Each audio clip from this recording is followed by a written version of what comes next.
Bom dia, pessoal! Biolília vem hoje com a aula de evolução. Nessa aula, nós vamos abordar qual é o conceito de evolução e quais são as evidências que apoiam de que este processo ocorre, que são as evidências da evolução. Então, primeiramente, a gente tem que comparar e identificar a concepção. Inicialmente, temos o fixismo, que propõe de que os seres vivos eles surgem e permanecem da mesma maneira ao longo do tempo, não ocorrendo transformação. Já o evolucionismo nos mostra que partimos de um indivíduo ancestral que vai sofrendo diferenciações, gerando transformações na espécie.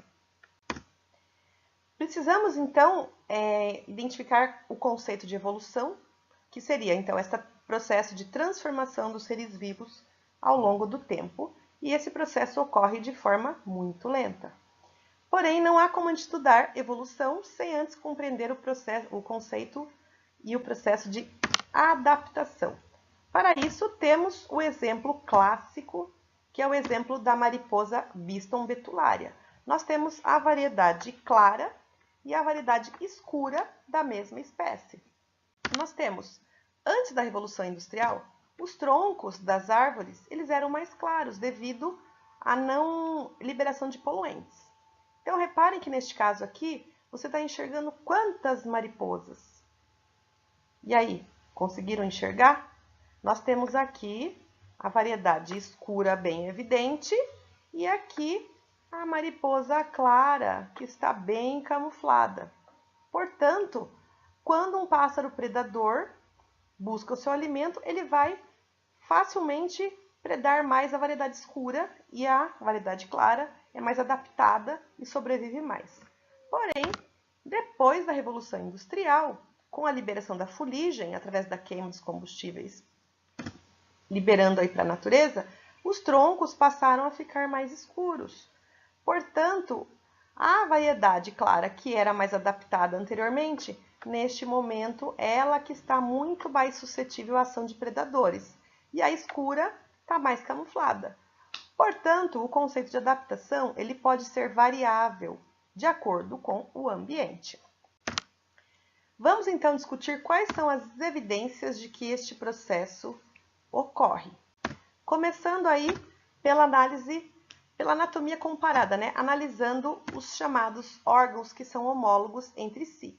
Você pega aqui, por exemplo, o braço do humano, a pata de um gato, a nadadeira da baleia e a asa de um morcego. Repare na estrutura óssea, que é a mesma. Ó. Comparem as cores e você consegue chegar a este padrão comum aqui entre eles.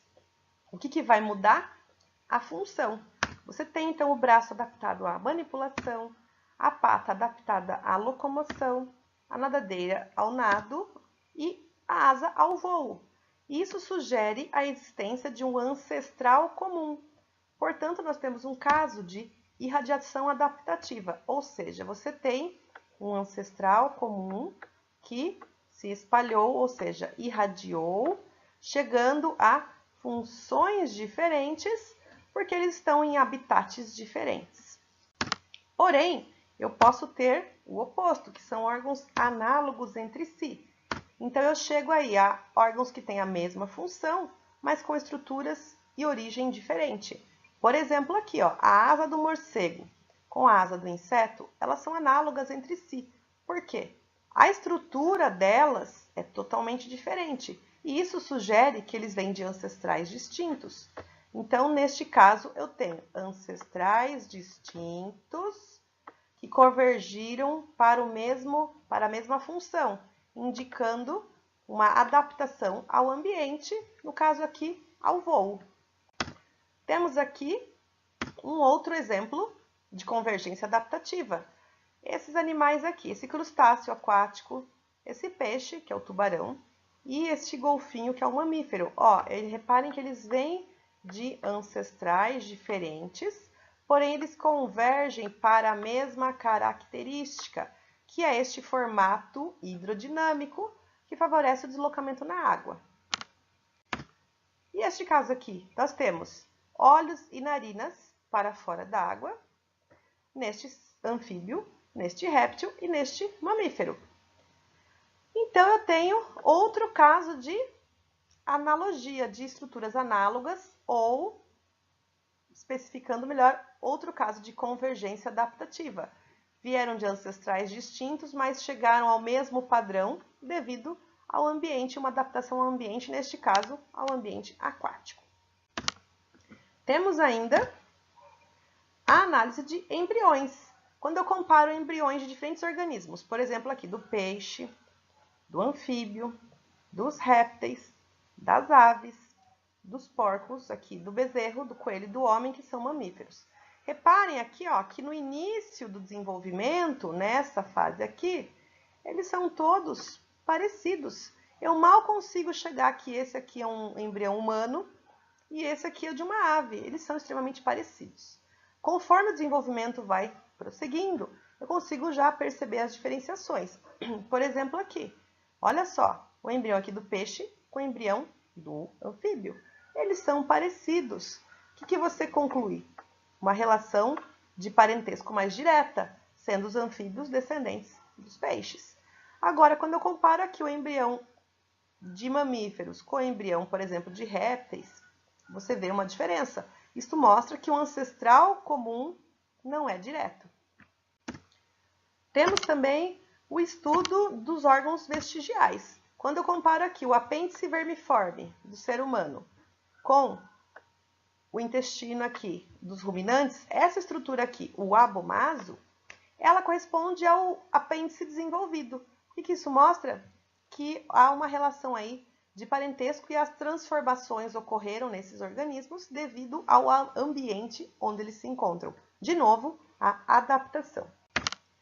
Temos ainda o estudo dos fósseis, que corresponde a vestígios e restos de organismos que viveram no passado, como por exemplo aqui impressões em rochas, temos pegadas, ossatura completa e dentição, insetos preservados na resina de âmbar e até mesmo fezes fossilizadas, os famosos coprólitos. Todas essas amostras são evidências de que esses seres existiram e, portanto, ocorreram e sofreram transformações dando origem aos que atualmente existem. E, finalmente, a análise bioquímica, quando eu comparo o nosso DNA de espécies, entre espécies diferentes, eu chego, por exemplo, a uma filogenia, aqui, a filogenia dos primatas. Eu passo a conseguir identificar, por exemplo, que o chimpanzé e o homem, eles vêm aqui de um mesmo ancestral, quando eu chego à comparação de que apenas 2% do seu DNA difere. Portanto, quanto maior a semelhança entre o DNA, mais próximo entre si. Se eu pego aqui, por exemplo, um orangotango, ele tem parentesco evolutivo, mas já mais distante do que o chimpanzé com o homem.